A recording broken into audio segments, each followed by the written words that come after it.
വിദേശ പഠനം വളരെ എക്സ്പെൻസീവ് ആയിക്കൊണ്ടിരിക്കുന്ന ഒരു സമയത്ത് നമുക്കൊരു സ്കോളർഷിപ്പ് കിട്ടുകയാണെങ്കിൽ എങ്ങനെ ഉണ്ടാവും? നമ്മുടെ അക്കോമഡേഷനും ട്യൂഷൻ ഫീസും അതുപോലെ തന്നെ മീൽസ് ഒക്കെ ഇൻക്ലൂഡ് ആയിട്ടുള്ള ഒരു സ്കോളർഷിപ്പ് കിട്ടിയ എങ്ങനെ ഉണ്ടാവും? അടിപൊളിയായിരിക്കും അല്ലേ? കുറച്ച് നാളുകൾക്ക് മുമ്പ് ചിലർ എൻ്റെ അടുത്ത് മെസ്സേജ് ചോദിച്ചിരുന്നു, ബ്രോ ഇറ്റലിയിലേക്ക് വരാനായിട്ടുള്ള എന്തെങ്കിലും വഴിയുണ്ടോ, ജോബ് വിസയോ അങ്ങനെ ഏതെങ്കിലും രീതിയിൽ നമുക്ക് ഇങ്ങോട്ടേക്ക് വരാൻ പറ്റുമോ? ഞാൻ അവരുടെ അടുത്ത് ചോദിച്ചു, നിങ്ങൾ എന്താണ് നാട്ടിൽ ചെയ്തുകൊണ്ടിരിക്കുന്നത്, എന്താ നിങ്ങൾ കംപ്ലീറ്റ് ആയത്, നിങ്ങൾ പഠിച്ചിട്ടുണ്ടോ എന്നൊക്കെ ചോദിച്ചപ്പോൾ ഞാൻ ഡിഗ്രി കംപ്ലീറ്റ് ചെയ്തിട്ടുണ്ട്, അവരെന്തെങ്കിലും പുറം രാജ്യത്തേക്ക് വർക്ക് വിസയ്ക്ക് വേണ്ടിയിട്ട് കാത്തിരിക്കുകയാണെന്ന് പറഞ്ഞു. അപ്പോൾ ഞാൻ അവരുടെ അടുത്ത് ഇറ്റലിയിലെ ഈ സ്കോളർഷിപ്പിൻ്റെ കാര്യത്തെക്കുറിച്ച് പറഞ്ഞു. അപ്പോൾ അവരെൻ്റെ അടുത്ത് പറഞ്ഞത്, ബ്രോ സ്കോളർഷിപ്പ് കിട്ടണമെന്നുണ്ടെങ്കിൽ നമുക്ക് മാർക്കൊക്കെ വേണ്ടേ, നമുക്ക് അത്രത്തോളം മാർക്കില്ല എന്നുള്ളത്. അപ്പോൾ ഇന്നത്തെ വീഡിയോയിൽ ഞാൻ നിങ്ങളോട് പറയാൻ പോകുന്നത് ഇതിനെക്കുറിച്ചാണ്. സ്കോളർഷിപ്പ് കിട്ടണമെന്നുണ്ടെങ്കിൽ നമുക്ക് മാർക്ക് അത്യാവശ്യമാണ്.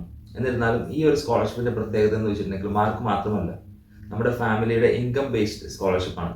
നമ്മുടെ വരുമാനത്തെ അടിസ്ഥാനമാക്കി കിട്ടുന്ന ഒരു സ്കോളർഷിപ്പാണ്. അപ്പോൾ ഇന്നത്തെ വീഡിയോയിൽ ഞാൻ ഇറ്റലിയിലെ ഒരു റീജിയണൽ സ്കോളർഷിപ്പിനെ പറ്റിയാണ് പറയാൻ പോകുന്നത്. സ്റ്റുഡൻറ് വിസയെ പറ്റി ഞാൻ ചെയ്യുന്ന ആദ്യത്തെ വീഡിയോ ആണ്.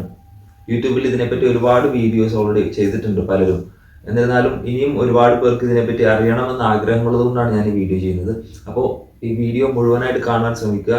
നിങ്ങൾക്ക് ഈ വീഡിയോ ഇഷ്ടപ്പെട്ടിട്ടുണ്ടെങ്കിൽ ഒന്ന് ലൈക്ക് ചെയ്യാനും സബ്സ്ക്രൈബ് ചെയ്യാനൊന്നും മറക്കരുത്. അപ്പോൾ എന്തൊക്കെയാണ് ഇന്നത്തെ വീഡിയോയിൽ നമ്മൾ ചർച്ച ചെയ്യാൻ പോകുന്നത് നമുക്ക് നോക്കാം. ആദ്യം തന്നെ എന്താണ് ഈ സ്കോളർഷിപ്പ്, എന്താണ് റീജിയണൽ ബേസ്ഡ് സ്കോളർഷിപ്പ്, അതിന്റെ ബെനിഫിറ്റ്സ് എന്തൊക്കെയാണ്, ആർക്കൊക്കെ ഇതിന് അപ്ലൈ ചെയ്യാം, നമുക്ക് റിക്വയർഡ് ആയിട്ടുള്ള ഡോക്യുമെന്റുകൾ എന്തൊക്കെയാണ്, എങ്ങനെയാണ് ഇതിന് അപ്ലൈ ചെയ്യേണ്ടത്, അതുപോലെ തന്നെ ഇറ്റലിയിൽ ഈ ഒരു സ്കോളർഷിപ്പ് നമ്മൾ അപ്ലൈ ചെയ്യുകയാണെങ്കിൽ അതിന്റെ ഡിസഡ്വാൻറ്റേജസ് എന്തൊക്കെയാണ് എന്നിങ്ങനെ കുറിച്ചിട്ടുള്ളൊരു എലാബറേറ്റ് ആയിട്ടുള്ള ഒരു വീഡിയോ ആണ് നമ്മൾ ചെയ്യുന്നത്. അപ്പോൾ വീഡിയോ മുഴുവനായിട്ട് കാണുക. അപ്പോൾ എന്താണ് ഈ റീജിയണൽ ബേസ്ഡ് സ്കോളർഷിപ്പ് എന്ന് നോക്കാം. ഇറ്റലിയിലെ തുഷ്കാന എന്ന് പറയുന്ന ഒരു റീജിയനിലെ യൂറോപ്യൻസിനും അതുപോലെ തന്നെ നോൺ യൂറോപ്യൻസിനുമായി നൽകുന്ന ഒരു സ്കോളർഷിപ്പാണിത്. ഈ സ്കോളർഷിപ്പിന്റെ പ്രത്യേകത എന്ന് പറയുന്നുണ്ടെങ്കിൽ മാർക്കോ, അക്കാഡമിക് എക്സലൻസോ, മെറിറ്റ്സോ ഒന്നുമല്ല. നമ്മുടെ ഫാമിലിയുടെ ഇൻകം കുറവാണെന്നുണ്ടെങ്കിൽ, നമ്മളെ പഠിപ്പിക്കുവാനായിട്ട് പറ്റുന്ന ഒരു സാഹചര്യത്തിലല്ല നമ്മുടെ ഫാമിലിയുടെ ഇൻകം എന്നുണ്ടെന്നുണ്ടെങ്കിൽ, അതുപോലെ തന്നെ നമ്മളെ പഠിപ്പിക്കുവാനായിട്ട് നമ്മുടെ ഫാമിലി ആരുടെയെങ്കിലും സഹായം തേടുന്ന ഒരു സാഹചര്യത്തിലാണ് എന്നുണ്ടെങ്കിൽ നമുക്ക് അപ്ലൈ ചെയ്യാൻ പറ്റുന്ന ഒരു സ്കോളർഷിപ്പാണ്. അടുത്ത് നമുക്ക് ഈ സ്കോളർഷിപ്പിന്റെ ബെനിഫിറ്റ്സ് എന്തൊക്കെയാണെന്ന് നോക്കാം. Free accommodation, free meals, fully covered tuition fees, അതുപോലെ തന്നെ ഏകദേശം ഒരു 3000 തൊട്ട് 6000 യൂറോ വരെ നമുക്ക് സ്കോളർഷിപ്പായിട്ട് കിട്ടുന്നുണ്ട്. അത് ചില യൂണിവേഴ്സിറ്റികളിൽ നമുക്ക് തരുന്ന അക്കോമഡേഷൻ്റെയോ ട്യൂഷൻ ഫീസിൻ്റെയോ ഒക്കെ പൈസ ചിലപ്പോൾ ഡിഡക്ട് ചെയ്തിട്ടായിരിക്കും നമുക്ക് തരുന്നത്. അതും നമ്മുടെ അക്കൗണ്ടിലേക്ക് സെമസ്റ്റർ ബേസിലായിരിക്കും യൂഷ്വലി പൈസകൾ വരുന്നത്. ചില യൂണിവേഴ്സിറ്റികൾ അങ്ങനെ ഡിഡക്ട് ചെയ്യും, ചിലത് അങ്ങനെ അല്ലാതെ തന്നെ നമുക്ക് തരുന്നതായിരിക്കും. എന്നിരുന്നാലും നമുക്ക് നല്ലൊരു എമൗണ്ട് തന്നെ നമ്മുടെ കയ്യിലേക്ക് എത്തിപ്പെടും. അടുത്തത് ഇതിൻ്റെ എലിജിബിലിറ്റി ക്രൈറ്റീരിയ ആണ്. ഞാൻ നേരത്തെ പറഞ്ഞതുപോലെ നമ്മുടെ വാർഷിക വരുമാനം കുറവുള്ള വിദ്യാർത്ഥികൾക്ക് നൽകുന്ന ഒരു സ്കോളർഷിപ്പാണ് DSC സ്കോളർഷിപ്പ് എന്ന്. അപ്പോൾ ആർക്കൊക്കെയാണ് ഇതിന് അപ്ലൈ ചെയ്യാൻ പറ്റുക, അതിനാവശ്യമായ റിക്വയർമെന്റ്സ് എന്തൊക്കെയാണെന്ന് നമുക്ക് നോക്കാം. ആദ്യത്തെ പോയിന്റ് എന്ന് വെച്ചിട്ടുണ്ടെങ്കിൽ ബാച്ചിലേഴ്സ്, മാസ്റ്റേഴ്സ് ആൻഡ് PhD ചെയ്യാൻ ആഗ്രഹിക്കുന്ന എല്ലാ സ്റ്റുഡൻസിനും അപ്ലൈ ചെയ്യാൻ പറ്റുന്ന ഒരു സ്കോളർഷിപ്പാണിത്. ഈ DSC സ്കോളർഷിപ്പിനായിട്ട് IELTSൻ്റെയോ അതുപോലെ തന്നെ ഒരു എൻട്രി ടെസ്റ്റിൻ്റെയും ആവശ്യം വരുന്നില്ല. അതുപോലെ തന്നെ നോ ഏജ് റെസ്ട്രിക്ഷൻ. അത് ചിലപ്പോൾ ചില യൂണിവേഴ്സിറ്റികൾ ഡിപ്പെൻഡ് ചെയ്തിരിക്കും. എന്നിരുന്നാലും ഇങ്ങനെയാണ് അവർ കാണിച്ചിരിക്കുന്നത്. അടുത്ത കാര്യം എന്ന് വെച്ചിട്ടുണ്ടെങ്കിൽ വാർഷിക വരുമാനം 25,000 യൂറോയിൽ താഴെയുള്ള, അതായത് ഏകദേശം 22 ലക്ഷം രൂപയിൽ വാർഷിക വരുമാനം 22 ലക്ഷം രൂപയിൽ താഴത്തുള്ള എല്ലാ വിദ്യാർത്ഥികൾക്കും അപ്ലൈ ചെയ്യാൻ പറ്റുന്ന ഒരു സ്കോളർഷിപ്പാണ്. അപ്പോൾ ഇവിടുത്തെ വാർഷിക വരുമാനം 25,000 യൂറോ എന്ന് പറയുമ്പോൾ നമ്മളെ അപേക്ഷിച്ച് അത് വളരെ വളരെ ഹൈ ആണ്. അതുകൊണ്ട് തന്നെ നമുക്ക് എല്ലാവർക്കും വളരെ ഈസി ആയിട്ട് തന്നെ ഈ ഒരു സ്കോളർഷിപ്പിന് ക്വാളിഫൈ ചെയ്യാൻ പറ്റും. ഇതിന്റെ റിക്വയർമെന്റ്സ് അല്ലെങ്കിൽ റിക്വയർഡ് ഡോക്യുമെന്റ്സ് എന്തൊക്കെയാണെന്ന് നമുക്ക് നോക്കാം. വാർഷിക വരുമാനം കുറവുള്ള വിദ്യാർത്ഥികൾക്ക് അപ്ലൈ ചെയ്യാൻ പറ്റുന്ന ഒരു സ്കോളർഷിപ്പാണ് നമ്മൾ നേരത്തെ പറഞ്ഞിരുന്നത്. അപ്പോൾ അതിൻ്റെയൊക്കെ പ്രൂഫായിട്ട് നമുക്ക് എന്തൊക്കെ സബ്മിറ്റ് ചെയ്യാൻ പറ്റും, സബ്മിറ്റ് ചെയ്യുന്ന ഡോക്യുമെന്റുകൾ എന്തൊക്കെയാണെന്നാണ് ഈ അടുത്ത് നമ്മൾ പറയാൻ പോകുന്നത്. അപ്പോൾ ആദ്യത്തെ പോയിന്റ് എന്ന് വെച്ചിട്ടുണ്ടെങ്കിൽ ഫാമിലി സ്റ്റാറ്റസ് സർട്ടിഫിക്കറ്റ് ആണ്. നമ്മുടെ ഫാമിലിയിൽ ആരൊക്കെ ഉണ്ടെന്നും, നമ്മുടെ അച്ഛൻ, അമ്മ, സഹോദരങ്ങൾ ആരൊക്കെ ഉണ്ടെന്ന് കാണിച്ചിട്ടുള്ള ഒരു സർട്ടിഫിക്കറ്റ്. ഇപ്പോൾ നമ്മൾ സിംഗിൾ പാരന്റ് ആണെന്നുണ്ടെങ്കിൽ അതിൻ്റെ സർട്ടിഫിക്കറ്റുകൾ, ലൈക്ക് ഡിവോഴ്സ്ഡ് ആണെങ്കിൽ ഡിവോഴ്സ് സർട്ടിഫിക്കറ്റ്, അതുപോലെ തന്നെ ഡിസീസ്ഡ് പാരന്റ് ആണെങ്കിൽ അവരുടെ സർട്ടിഫിക്കറ്റ്സ് എന്തൊക്കെയാണ് വേണ്ടതെന്ന് വെച്ചാൽ അത് ഇപ്പോൾ വാലിഡ് ആയിട്ടുള്ള എത്രത്തോളം സർട്ടിഫിക്കറ്റ്സ് നമുക്ക് കാണിക്കാൻ പറ്റുമോ അത്രയും ഇഫക്റ്റീവ് ആയിരിക്കും നമ്മുടെ ആപ്ലിക്കേഷൻ എന്ന് പറയുന്നത്. അപ്പോൾ ഇതിൻ്റെ ലിങ്ക് ഞാൻ ഡിസ്ക്രിപ്ഷനിൽ കൊടുത്തിട്ടുണ്ടാകും. നിങ്ങൾ നോക്കുകയാണെങ്കിൽ നിങ്ങൾക്ക് ഏതൊക്കെ രീതിയിലാണ് നിങ്ങൾക്ക് സർട്ടിഫിക്കറ്റ്സ് തയ്യാറാക്കേണ്ടതെന്നുള്ളത് അറിയാൻ സാധിക്കും. അതനുസരിച്ച് നിങ്ങളത് സെറ്റ് ചെയ്യുക.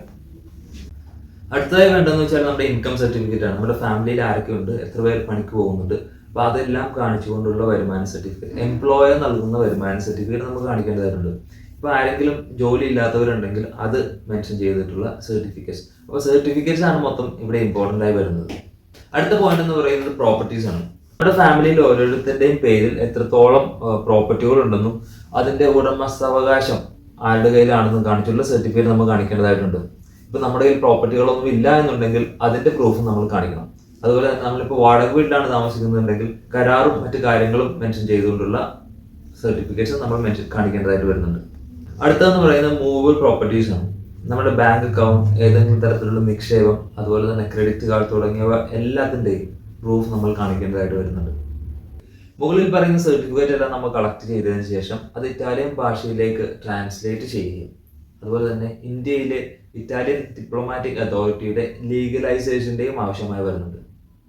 അപ്പൊ ഏതൊക്കെ യൂണിവേഴ്സിറ്റിയാണ് ഈ DSC സ്കോളർഷിപ്പ് നൽകുന്നത് നമുക്ക് നോക്കാം. University of Pisa, university of Milan, Politecnico Milano, university of Siena, university of Florence തുടങ്ങിയ യൂണിവേഴ്സിറ്റികളാണ് ഹൈലി ഈ DSC സ്കോളർഷിപ്പിനെ പ്രൊമോട്ട് ചെയ്യുന്നത്. അതുപോലെ തന്നെ മറ്റു ചില യൂണിവേഴ്സിറ്റികൾ കൂടിയുണ്ട്. എന്നിരുന്നാലും ഈ യൂണിവേഴ്സിറ്റികളാണ് കൂടുതലും പ്രിഫറൻസ് നൽകുന്നത്. അടുത്തത് ഹൗ ടു അപ്ലൈ. എന്നാണ് ഇതിന്റെ ആപ്ലിക്കേഷൻ സ്റ്റാർട്ട് ആകുന്നതെന്ന് അവരുടെ റീജിയണൽ വെബ്സൈറ്റിൽ അവർ കാണിക്കും. യൂഷ്വലി അത് വരുന്നത് ജൂൺ ജൂലൈ മാസത്തിലാണ് ഈ ആപ്ലിക്കേഷനൊക്കെ സ്റ്റാർട്ട് ആകുന്നത്. അതിന്റെ ഡെഡ് ലൈൻ വരുന്നത് സെപ്റ്റംബർ ഫസ്റ്റ് വീക്ക് സെക്കൻഡ് വീക്കോടെയാണ്. ഇവരുടെ സൈറ്റിൽ കയറിയിട്ട് ഗ്രാൻഡ്സ് ആൻഡ് കോൺട്രിബ്യൂഷൻസ് എന്നുള്ള അതിൽ കയറി സ്കോളർഷിപ്പ് സെലക്ട് ചെയ്യുകയാണെങ്കിൽ സ്ക്രോൾ ചെയ്ത് അടിയിലേക്ക് വരുമ്പോൾ അപ്ലൈ ചെയ്യാനായിട്ടുള്ള ഓൺലൈൻ സൈറ്റ് ഇതിൽ ഓൺലൈൻ പ്രൊസീജിയേഴ്സ് കാണിച്ചു തരും. ഇത് സെലക്ട് ചെയ്തിട്ട് നമ്മുടെ ഒരു ID ക്രിയേറ്റ് ചെയ്യുക, നമ്മൾ രജിസ്റ്റർ ചെയ്യുക നമ്മൾ തന്നെ. അതിനായിട്ട് ഇതൊന്ന് സ്ക്രോൾ ചെയ്ത് അടിയിലേക്ക് വന്നിട്ട് ഇതൊന്ന് അക്സെപ്റ്റ് ചെയ്യുകയാണെങ്കിൽ നമ്മൾ ഫില്ല് ചെയ്യേണ്ട കാര്യങ്ങൾ എന്തൊക്കെയാണെന്ന് കാണിച്ചു തരും. നമ്മുടെ പേഴ്സണൽ ഡാറ്റ, നമ്മുടെ റെസിഡൻസ്, ഐഡൻറ്റിഫിക്കേഷൻ, എന്തൊക്കെ ഡോക്യുമെൻറ്റുകളാണ് നമ്മൾ നേരത്തെ പറഞ്ഞത്, അതുപോലെ തന്നെ നമ്മുടെ ഒരു ID ക്രിയേറ്റ് ചെയ്യാൻ വേണ്ടി ലോഗിൻ പാസ്വേഡ് അതെല്ലാം ക്രിയേറ്റ് ചെയ്തിട്ടുണ്ടെങ്കിൽ നമ്മൾ നേരെ ആപ്ലിക്കേഷൻ സബ്മിഷനിലേക്ക് എത്തിപ്പെടും. ഇറ്റാലിയൻ സ്റ്റുഡൻസിനും അതുപോലെ തന്നെ ഫോറിൻ സ്റ്റുഡൻസിനും കൊടുത്തിരിക്കുന്ന ക്വാട്ടേഴ്സ് ഏകദേശം സെയിം ആണ്. അതുകൊണ്ട് തന്നെ സെലക്ട് ആയിട്ടുള്ള അല്ലെങ്കിൽ ക്വാളിഫൈഡ് ആയിട്ടുള്ള സ്റ്റുഡൻസിന്റെ ഫൈനൽ റാങ്കിങ് അവരുടെ ഒഫീഷ്യൽ വെബ്സൈറ്റിൽ അവർ കൊടുക്കുന്നതായിരിക്കും. അപ്പോൾ അത് ഏകദേശം അപ്ലോഡ് ചെയ്യുന്ന by the end of October November ആണ് വരുന്നത്. യൂഷ്വലി അവരത് പേഴ്സണലി ആർക്കും മെയിൽ അയക്കുകയോ വിളിച്ചു പറയുകയോ അങ്ങനെയൊന്നുമില്ല. യൂഷ്വലി അവർ ചെയ്യുന്നതെന്ന് വെച്ചിട്ടുണ്ടെങ്കിൽ അവരുടെ ഒഫീഷ്യൽ വെബ്സൈറ്റിൽ അപ്ലോഡ് ചെയ്യുകയാണ്. അത് നമ്മൾ കയറി നോക്കേണ്ടതായിട്ട് വരുന്നുണ്ട്. ഫൈനലി നമുക്ക് ഇറ്റലിയിലെ ഈ DSC സ്കോളർഷിപ്പിന്റെ ഡിസഡ്വാൻറ്റേജ് എന്തൊക്കെയാണെന്ന് നോക്കാം. ഞാൻ നേരത്തെ പറഞ്ഞിരുന്നു, ഒരു ആവറേജ് സ്റ്റുഡൻ്റ് ആണെങ്കിൽ പോലും നമ്മുടെ ഫാമിലിയുടെ ഇൻകത്തെ ബേസ് ചെയ്ത് നമുക്ക് ഈ ഒരു സ്കോളർഷിപ്പിന് അപ്ലൈ ചെയ്യാൻ പറ്റും എന്നുള്ളതിനെ പറ്റി. അങ്ങനെയാണെങ്കിൽ പോലും ഫസ്റ്റ് ഇയറിൽ നമുക്ക് ആ ഒരു ബേസിൽ നമുക്ക് കിട്ടും. സെക്കൻഡ് ഇയറിലേക്ക് വരുമ്പോൾ നമുക്ക് കിട്ടുന്ന സ്കോളർഷിപ്പ് നമ്മുടെ ഇൻകം ബേസ്ഡ് മാത്രമായിരിക്കില്ല.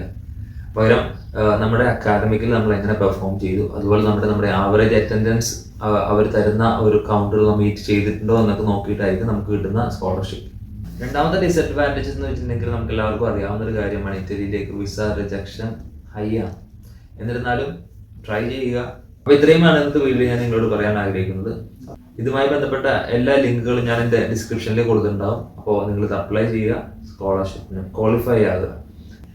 അപ്പോൾ ഈ വീഡിയോ നിങ്ങൾക്ക് ഉപകാരപ്പെട്ടിട്ടുണ്ടെങ്കിൽ ഒന്ന് സപ്പോർട്ട് ചെയ്യാൻ മറക്കരുത്. See you in other video.